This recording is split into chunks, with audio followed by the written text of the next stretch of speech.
Hello everyone, welcome, and thank you to AIA California for hosting this webinar today. My name is Tom Simmons. I'm with Arch Vista Consulting. I will be taking you through the webinar and the topic today on Rethink, Design, and Technology. This is an AIA CES accredited webinar, so it is eligible for a credit, one credit. And if you are taking this for credit, we will put those credits through here within the, you should see that within the next several weeks.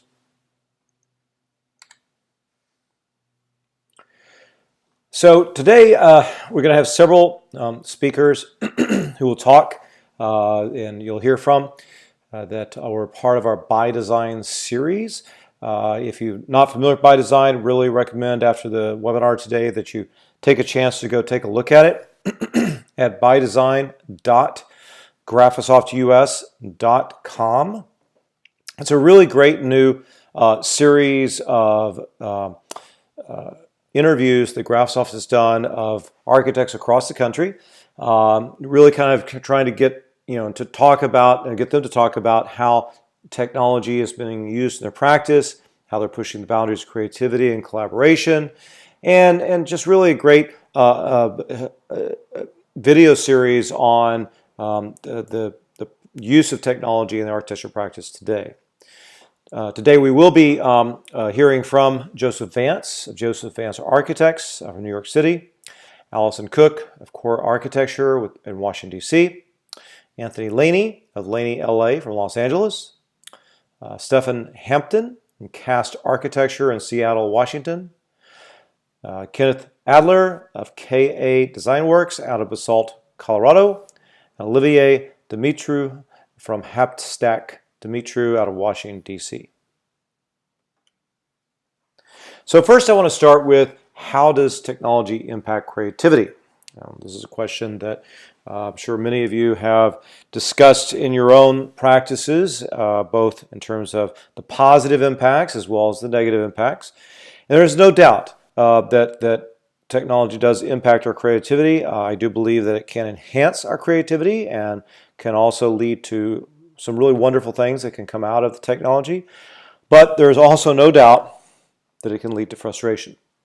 And just like this person's pulling her hair out, I think that many of us feel the same way many times a day when we are working and all of a sudden the technology just is not doing what we expected to do, which leads us to spending many hours trying to figure out problems or issues that just sap our creativity. So we'll talk about that today as well.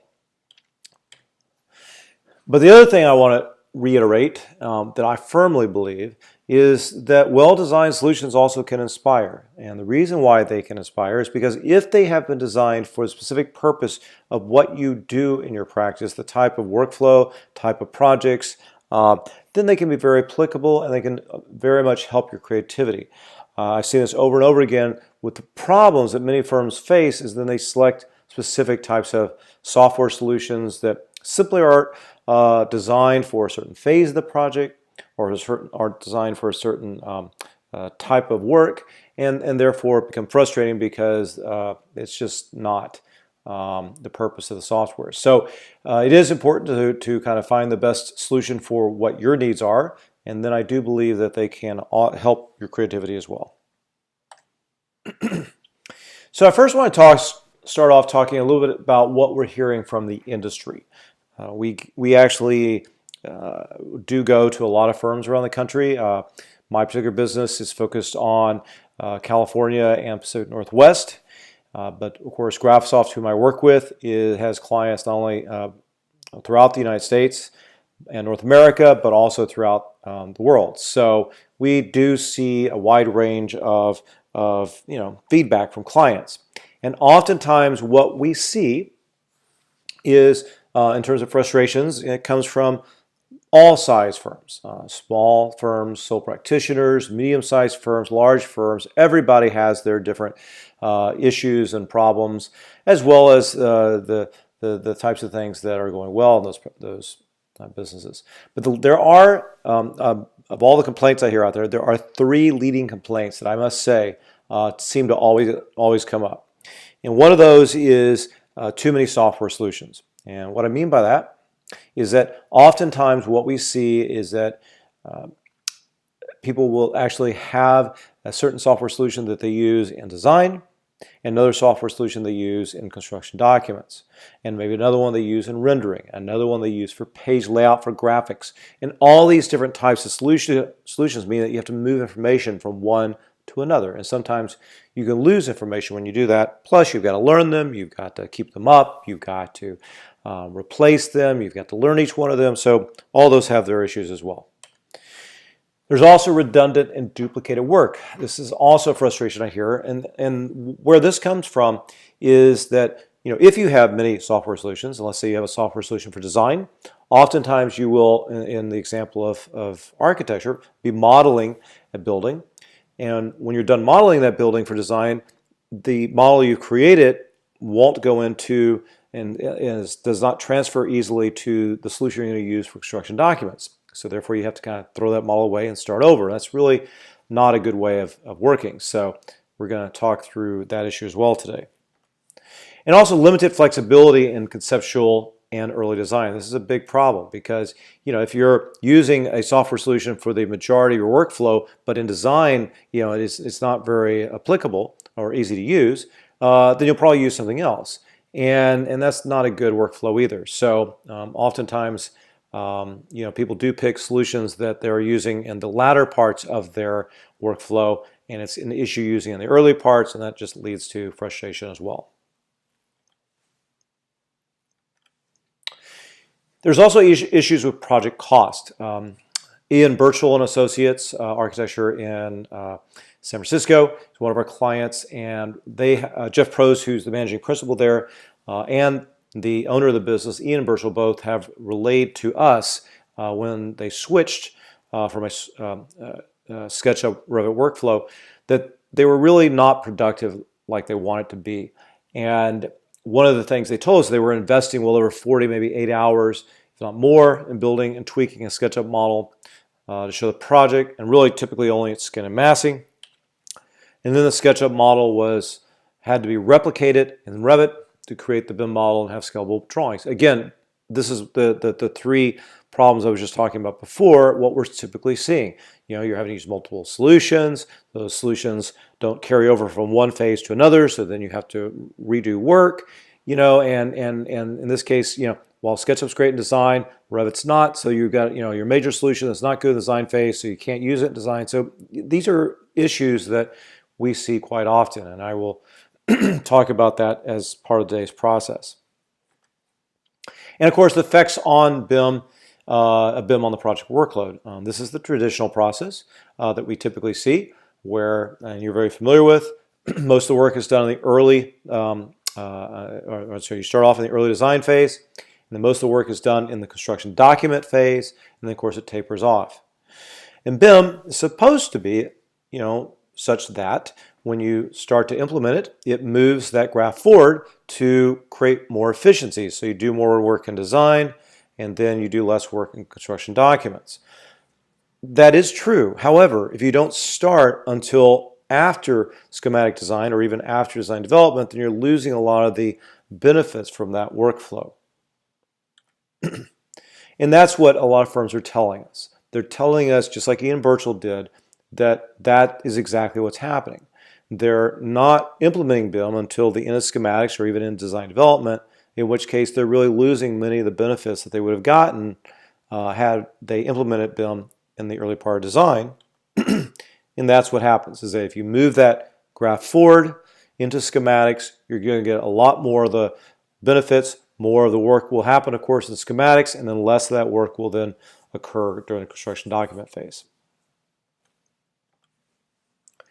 So I'm going to let Joseph Vance of Joseph Vance Architects talk a little bit about his workflow and how they've kind of rethought a little bit about technology in their design process and what that's meant in terms of the impact of the firm. Our work's a combination of renovation and new construction. Everything from converting manufacturing buildings from manufacturing to residential, renovating townhouses. We are also doing new ground-up townhouses where we start with an empty lot and build a new one. And we just completed 4 affordable housing buildings that were ground up. And I can tell you, I don't think that my firm could operate the way I do and be as profitable as we are if I had to use Revit. You really don't design in it. You're really doing 3D documentation in it. It's not intuitive. It's not fluid. You could never do what I do and in front of a client grab things and start moving them around, especially deep into the project when it's become quite complex. I'll literally grab a ceiling and say, ooh, what if it's higher? What if it's lower? What if this wall moves over? What if this wall tilts? I mean, that's design. The design is evolving and taking a life on in front of us. I think that says a lot, and that's really what I'm trying to get at here, is that if you have a workflow where you're using a single system all the way through the process, design doesn't even have to stop at schematics. It continues in design development. We all know design never stops at the end of schematics, and therefore having the ability to be able to work in this program, this application throughout the entire process, but even more importantly in the design phase is really critical. So let's talk a little bit about how we bridge design with BIM. So SketchUp is a wonderful tool. I actually have used SketchUp a lot in my early practice, and think it's a fantastic tool for a design perspective and for creating really kind of sketch-esque style type graphics. With that said, it's also a bit problematic, and that is if you are going to use a building information modeling system, which most firms tend to be moving toward today, then doing that in the early design phase means you really can't use that information later when you move to the system you use for construction documentation. So that means you have to redo your work. And the reason is because of the way that SketchUp is designed. It is what's called a surface modeler. Okay, and a surface modeler means that it really has no intelligence. It's pretty much of just surfaces. And so we take a closer look at that. What that means is that a surface modeler is based on just simple things: vertical surfaces, horizontal surfaces, slope surfaces. Whereas a BIM modeler understands the intelligence, understands what the elements are in the real world: their walls, their slabs, their roofs. And so if you look at the 2 graphics below, on the left is a SketchUp model. We can see, the wall doesn't really have a thickness to it. Even if it did, it would just be another surface on the other side. It would be 2 surfaces. And if we look at and go down further, the window and the door really is just an outline. And even if they're inserted into it, it's not giving you real information about a sill or about mullions or about other information that makes up those elements. So it's difficult to take what you've developed in that SketchUp model, because it's surfaces, and move that over to a building information model, because that is an intelligent system. And that's the problem, is while it's a great program and application, it's just not for the long-term solution that you want to use much further than schematics, and then you lose your work if you basically need to go to another program. So I'm now going to move into another to let you hear from another client here. This is Cast Architecture. Cast is based out of Seattle. They do some wonderful work up there, and if you get a chance, you should check out their website and what they do. Stefan is going to talk a little bit about his experience with SketchUp, and also why they've kind of converted from a SketchUp workflow to a ArchiCAD workflow to have a little bit more of a fluid process now between schematics and design development and construction documents.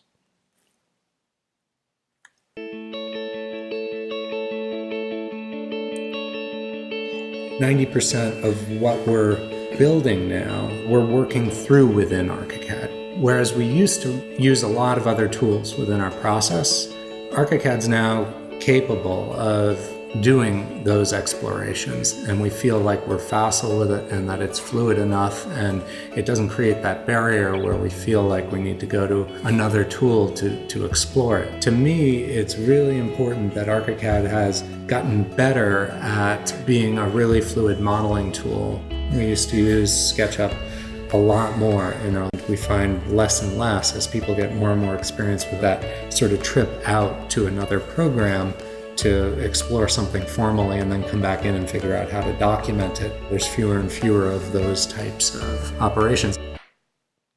I think that's exactly right. That's what they're learning, is they don't need now to have two programs where they go out to one to do one thing and then have to go into another to do something else. But instead, they've got a nice fluid system that really allows them to both do their design work and documentation work all in the same system. And part of that is that what ArchiCAD and what Graphisoft have done is they've actually integrated some of the same systems that you find in SketchUp into ArchiCAD. So push-pull, which is a type of technology in SketchUp that if you've used SketchUp, you're probably very familiar with. It allows you to do mass modeling, to be able to basically push and pull on different types of elements to create shapes and to create design components. Very wonderful process that you have in SketchUp, and that's really what it was built around when it was first started. And they've also added now into ArchiCAD the ability to do what's called a follow me command. This is very similar to SketchUp as well. In fact, it's an integral part of why SketchUp is so powerful, because you can draw, say, a 3D line in the 3D window space and then draw the outline of some detail and then to extrude that detail along that path.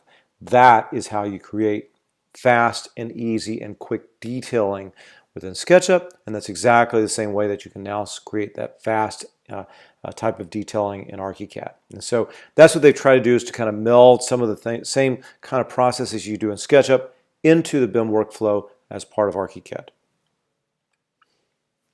In addition, they've also designed the stair tool recently, so it's a lot easier to kind of design with it. As you can kind of see here, quickly drawing a stair in the 3D space or in the 2D space, it has the ability to quickly generate these stairs both in a schematic form as well as in a detail type view. And then in the most recent version of ArchiCAD that was just released last summer, they also released a new version of their curtain wall tool that allows you to do facade design in a much more natural design-oriented process. And as you can kind of see here, you can kind of take it, create sort of a skin, start to add detailed joints and junctions to it, and very quickly start to create a design system based upon replication and repeating patterns with different types of custom frames and mullions and components that can quickly create a transom frame in this case, or any kind of system that you want as part of facade design. And that's, again, what they're really trying to do with Graphisoft is to take tools that might have been used in the latter parts of your process and push them down with more simple methods to be used in the design phase. Now, of course, we also need to be able to sell our ideas to clients. And another thing that Graphisoft has done is to add more opportunity for us to do this within ArchiCAD without having to go out to an external program. So, for example, page layout design.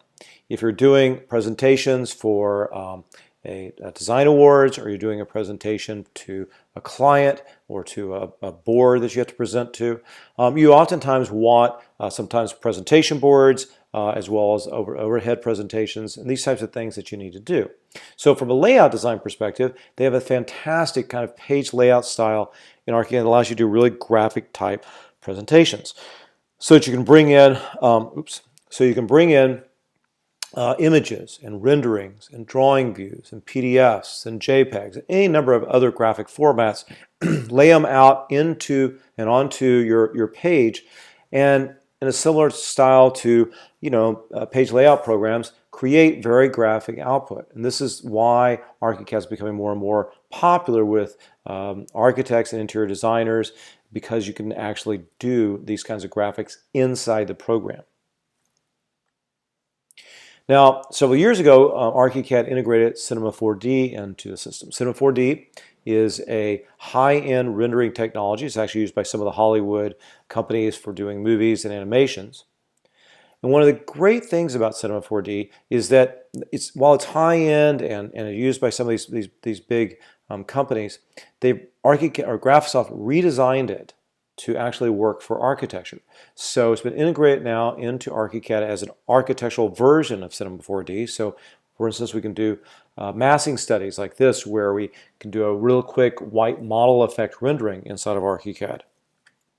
Or we can use it for doing light simulation, where we can, rather than having to go outside of ArchiCAD to 3D Studio Max or Twinmotion or some other program, we can actually start to do the light simulation inside ArchiCAD. Again, going back to one of those frustrations I talked about earlier where people were using multiple programs, having to save information to go outside to another program, all this disruptive type processes. The more that you can kind of like be a Swiss Army knife and move everything through the same program, the less frustration you'll have because you'll be working internally and reducing those types of issues. Now, one of the most popular new technologies that Graphisoft's released in the last several years is BIMX. BIMX is a app that goes on your iPads or Android devices, can also go on iPhones, and it allows you to basically take not only the model, but also your drawings with you as well. So for instance, if you're going to go to your job site, you can have the model with you. And so you could be looking at the drawings and then click a button, and then the drawing will change into the model. And so if you're looking at a detail, for example, or the floor plan, it'll change from the floor plan view of the drawing into a 3D cutaway of the model overlaid with a transparency of that drawing on top of the model. So it's a fantastic way, not only on the job site, but even more importantly, sitting down with clients. I'm sure many of you have had issues where you're working with a client, the client's like not exactly understanding the plan view or the elevation view. Well, with this, all of a sudden you click a button and it just rotates right into a 3D view and overlays that plan or overlays that section right on top of that 3D view. So I'm going to actually go to Laney LA here, and I'm going to let them talk a little bit about how they have integrated in BIMX into their practice and how it's really changed the way that they not only use and view the model within their practice, but how they present that to the clients and work with their clients. I was sitting in a Graphisoft convention in San Diego when they unveiled it, and I could not believe it. They literally brought a giant roll of drawings, and said this is option A, and then they brought out the iPad and this is option B, right? And they started spinning the 3D model and flipping through plans. There was just nothing else like it. And so we knew from day one that's where we wanted to invest. What I love about ArchiCAD is it's got a toolkit from start to finish. It's got the flexible design tools that are required in the early stages of design when you're just doing multiple iterations of a concept. And it's also got the robust parametric BIM tools to document complex building systems very, very rapidly. And it rewards you for investing in that system over the lifespan of the project. The BIMX solution has enabled our designs to break free of the confines of the desktop and even of the studio itself. Now we're able to have the entire rich 3D model literally in our pockets, which is fun. We put it on the iPad Pro. We could take it to all of our construction sites. We can upload it to a cloud. Our entire coordination team can download that. These are folks who can engage our design, structural engineers, expediters, general contractors, even real estate salespeople. It enables them to engage the design in a much more visually rich way, in ways where they wouldn't have read plans before, they wouldn't have unrolled our giant drawings before, we would have had the email attachments of a rendering, but now they have any angle, any view at their fingertips. The fact that we're moving into a mobile world and we see that, module management, revision management, all of those things are issues that studios have wrestled with, that ArchiCAD has heard and then deployed. Just like in our practice, we aspire to have an iterative practice that's always adapting and always growing. I do sense that same culture in the leadership of Graphisoft and ArchiCAD. You can hear the excitement in Anthony's voice. He's quite... he has a lot of emotion with ArchiCAD, and I must say, for good reason. Their practice has been growing substantially, and obviously they have fantastic designs they're doing down in Los Angeles. But he really has made the software a big part of, as I talked about, rethinking how you'd use these tools from design all the way through your process into documentation. And it really has become a natural part of their process, and they really do love using it in it. So moving beyond the mobile devices, let's look at virtual reality. So virtual reality has become another big important aspect for many firms. And they're starting to use this in many different ways. Google Cardboard, if you're not familiar with it, is a fantastic kind of affordable way to get into virtual reality. And Grassoff actually has produced an app that goes on your phone. And once you've got the app, you can download your model into that app. You can put your phone into the Google Cardboard device, and you can start to spin around and look at it and feel like you're inside of the house or inside the building and taking a walk through your design. And it's really a nice, very natural kind of way of engaging a client and getting into the building. Very affordable, very easy. And in fact, one of the things that Grassoff has done as well is they've produced their own BIMX viewer. It's based on the Google Cardboard viewer, and of course is branded as the Grassoff BIMX kit. But you can also take these and you can brand them yourselves. And I've seen many firms do this where they brand them and use them and hand them out to clients with their own logos, their own colors, their own branding as part of that. So here's how it works. The Google Cardboard, you put the phone into it, you start to look into it, but be careful. You can knock into things if you're not careful. But it's really easy. There's just a button on the side, and that is basically your navigation. And when you click that button, it allows you to go to a navigation inside the app, where you then click a person, and that's how you start to move. So you don't actually walk, literally walking through, right? You're actually letting the software move you through in an environment. You're still be tilting your head up or down to move and look around. And so it really is a very easy type device to use, and I would really recommend, if you haven't given it a try, to take a look at it as part of your review of ArchiCAD. Now, another important technology that's starting to gain a lot of popularity is head-mounted virtual reality, using things like technologies such as HTC Vive and Oculus Rift. These are probably the two most popular technologies right now in terms of gaming, as well as architectural spatial virtual reality. And the way that this works is, of course, you take your model and then you download it, and it goes into the headset, and then you have a controller in your hand that can help you move and navigate through a space.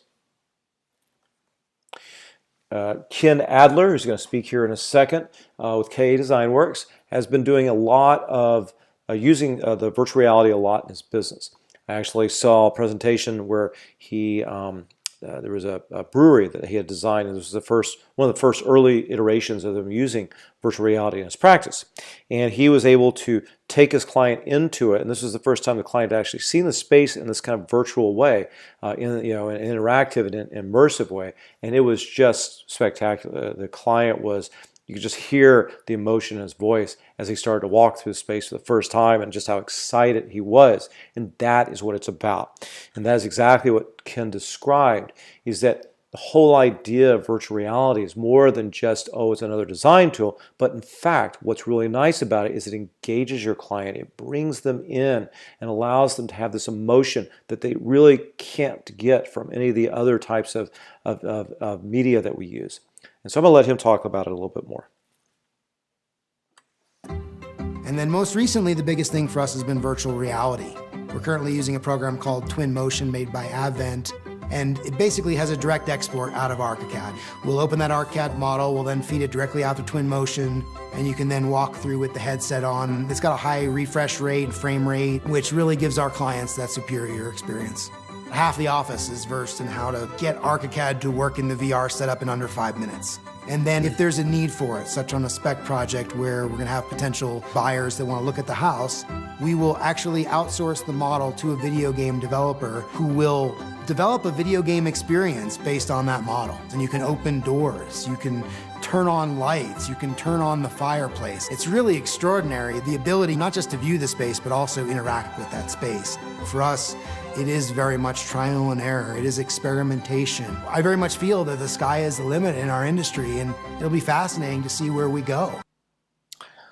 So yeah, he's very excited about this new technology, and as I mentioned, they're using it quite a bit in their practice. So definitely take a look at the VR. I think that HTC Vive and Oculus Rift are really helping a lot of clients connect the spatial understanding with their design ideas.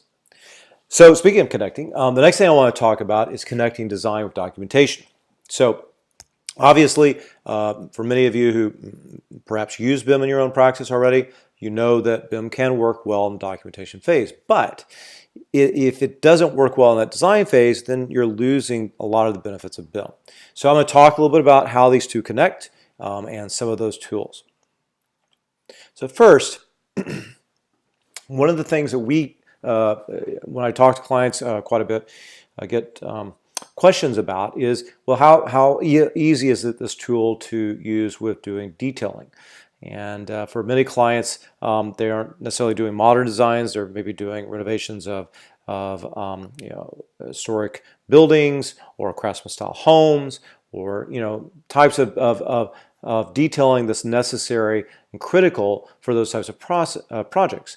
And so it's really important that your tool be able to do this easily enough in the design phase, or it will just get in your way. And so that's one of the things I want to just kind of share, is that, this is what's really nice about ArchiCAD, is that as you're seeing here, we can really easily start to detail out buildings very quickly and start to add detail very quickly using what I'll explain in a minute, which is a complex profile. And so, in here I can easily start to, also with cabinetry, which is oftentimes another critical part for interiors. You'll add that extra layer of detail, because if you're going to go into a building and you're going to have that virtual reality tour to immerse someone into it, if you don't have that detail in it, it's going to feel a little bit cold. And so you really need to have the detail to express what your final idea and concept is. And this is a great example where we have numerous clients that are now starting to be able to put this kind of detail into their projects. And again, what it's doing is it's using what's called a complex profile. Complex profile is nothing more than simply drawing shapes in 2D. And so you can basically go, as you can see the 2D line drawing there, I can just go and draw that shape there in a 2D view and then save that, and then now that becomes a profile I can extrude anywhere I want in the project and have complete control over. And it's really easy, and this is one of the things about one of our clients who used to be in the carpentry business and now is an architect. And he says what he loves about ArchiCAD is his ability to control the kind of joints and the detailing from the woodwork side, because that's what really drives his designs. And I can say that's an important aspect to what ArchiCAD does. Now, in addition to that, of course, is the ability to output that documentation in the construction document phase. And as you can see here, this is a great example from another one of our clients in San Francisco, D&M Architect. David Marlott is the principal of the firm. And one of the things I love about their documentation is that he often includes a lot of graphics in it, not just your 2D line drawings. And because ArchiCAD has such a wonderful page layout utility in it, it enables him to easily put renderings and photographs and other types of graphics into the documentation set. It also allows him to do much more with his graphics for his sections and elevations as well, to make them look graphically much more life, with much more life to it. To also be able to have these sections and details extracted from the model, because that's what these are. I actually asked him about this. He said all the drawings in the set are coming directly from the model. And then he adds notes, he embellishes with some line work, but they are coming from the model, including the sections. And additional details as well. So this is what's really nice about the program, is that, again, it's not, the design doesn't stop with the design phase. It continues into that documentation phase, and to be able to always have these types of tools available to you throughout the process is really critical. So with that, I'm also going to let you hear from another architecture firm, Design Associates. They're based in Wyoming, and do some fabulous work. And he will talk a little bit about, that's Christopher Lee, is going to talk a little bit about how his firm has really integrated in ArchiCAD into this documentation phase, and how it's really helped him in the design phase, and how as a small firm he's been tackling some pretty significant projects with a small staff. I was basically working alone after my dad left the firm, and I still had clients coming in and needing things, and I still wanted to have a life. And so for me, it was all about efficiency and productivity. I didn't want to work all night, every night, trying to get these drawings done. So just producing something that is very buildable out of ArchiCAD was huge for me. It also allowed me as one person to do the work of 10 people, which, who can argue with that? You're not just drawing pretty shapes and colors and it looks like what the building's going to look like. It is the building. It absolutely is the building. I mean, if I showed you the models we created for this structure, it's absolutely accurate. I mean, everything, the thickness of the drywall, everything. And that's huge. That's huge. I've got it set up so all my cameras are already set up on it, right? The cameras live in my template. So my elevations are automatically being generated. All my sections are automatically being generated. All my schedules are being generated. Every time I drop a door or a window in the software, it lands on a schedule somewhere. So all that backroom stuff is being managed kind of automatically. And we're always tuning up our template, making it better and better and better, and trying to add more and more neat things to it. It's also accuracy.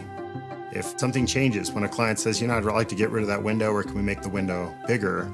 If we drew everything and we had hundreds of pages of drawings, my first reaction as the owner would be, oh my God, I'm going to have to change that window in 75 different places. In ArchiCAD, we do it instantly. Drop the window, it drops off everything, make a new set, put the PDF set up at the print shop, done. I think that says a lot. I mean, the fact that, and this is important, right? You make one change in one area and it ripples throughout your entire set, so that you don't have to go and check everything and make sure that those changes occurred.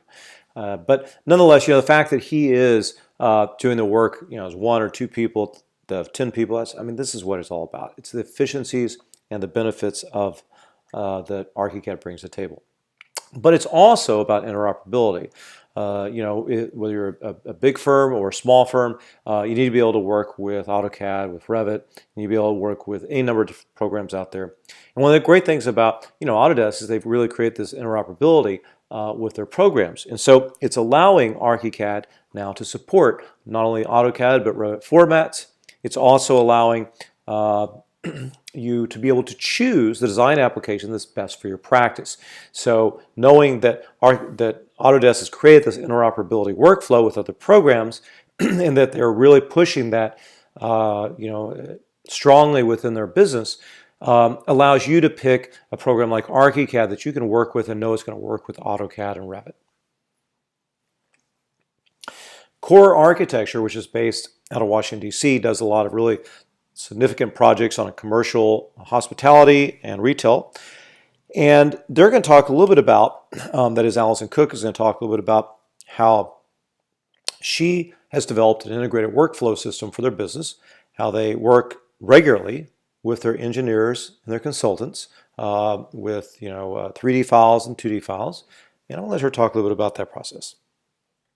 ArchiCAD I liked quite a lot more than Revit because Revit seemed like designing by spreadsheet. I was punching in a lot of characteristics of what you were trying to draw, and so I felt working with ArchiCAD that there was a lot more of that connection to the way that architects relate to space three-dimensionally and not in words and characters and qualifications. So just getting ideas out there quickly, I think, and volumetrically studying things, it's been really great. We will work through the design process a lot with our engineers too and export that 3D file to them, and they're actually using that to identify any conflicts in the field. Oh, there's a pipe hanging right where that soffit is, so they can identify issues on the job site a lot faster.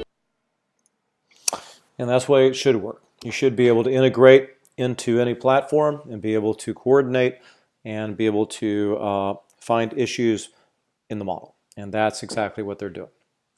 So I've kind of given you this very, all the way from schematic design and different things that, ways people are using it and that workflow all the way into the construction document side. And what I really want to talk about now is how you can also transition them into your design process. So kind of coming back to square one, Ian Birchall, who I spoke about early in this presentation. They have kind of, after they've, several years now after they've kind of done this transition, one of the things that Jeff has told me is that since transitioning ArchiCAD, really no one has wished to revert back to SketchUp. While SketchUp has had some short-term advantages, the real value is the long game, and they've kind of learned that. And I think it's really important. Most of the time when I talk to people who use SketchUp in the past, after they've gotten over the hump of learning ArchiCAD, they start to realize, wow, ArchiCAD can actually do what I was doing in SketchUp, and I don't have to redo the model layer, and I can use all these additional benefits that BIM brings to the table. So that's really important to consider when you're trying to rethink a little bit about your design process and technology. The other thing that Jeff said was that we save a lot of project time by being able to plan, model, elevate, and section concurrently. This allows us to study and improve significantly more of a given building design. You can't do this with this level of architectural intelligence in SketchUp. And I think that's really important to understand, because while, again, he said earlier, there are some short-term advantages, and no doubt there are some things in SketchUp that are really nice, the value is the long game. And the value is all these other benefits that BIM is bringing to the table. And the fact that what Graphisoft has done now is to bring some of those very important, powerful tools of SketchUp into ArchiCAD, it means that you really can do a lot of that same workflow within the BIM system. So to conclude here, I'm going to actually let you hear from Habstack Dumitru. They're based in Washington, D.C., and Olivia is the principal there, one of the principals. And she's going to talk a little bit about how they've used ArchiCAD, how they've made that design transition, and how they're really enjoying the technology in their design process. So the AHA is the ability to continue to design using the ArchiCAD model. In other words, it's not just a tool to convey the information. For me, it's become part of the designing process.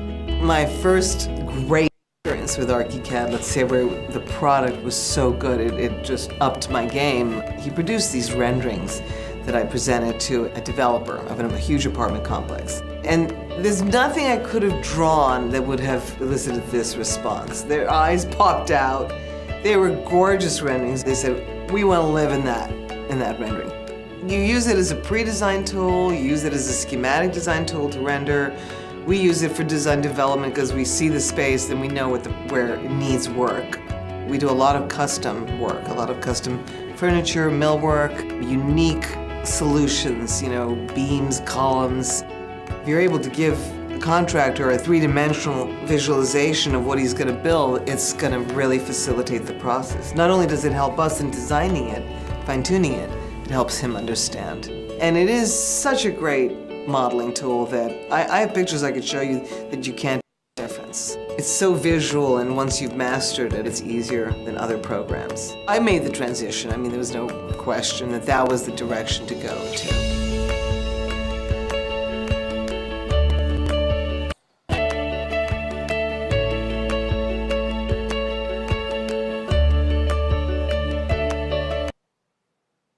So this is, as I mentioned earlier, graphisoft.com/bydesign. Feel free when you get a chance after the seminar and go and take a look at that. It's really some great videos there of different clients from around the country, not only talking about ArchiCAD, but talking about how they're using technology in their practice and how they're really starting to move this technology down into the design process. So with that, I do invite you to kind of rethink a little bit of your design and technology and your architectural practice and get inspired with ArchiCAD. It's really, as you've heard from many of these different architects today, they really talk about, they just listen to their voice. They're inspirational. They get excited when they talk about using the software and how it's been a big impact to their business. And I really do recommend that you take a closer look at it. And with that, I'm happy to take any questions that anybody has today. I will let that AIACC take those questions on their end. And thank you very much for attending, and I hope this was helpful to kind of give you a good overview of how people are rethinking the design and technology process. Thank you.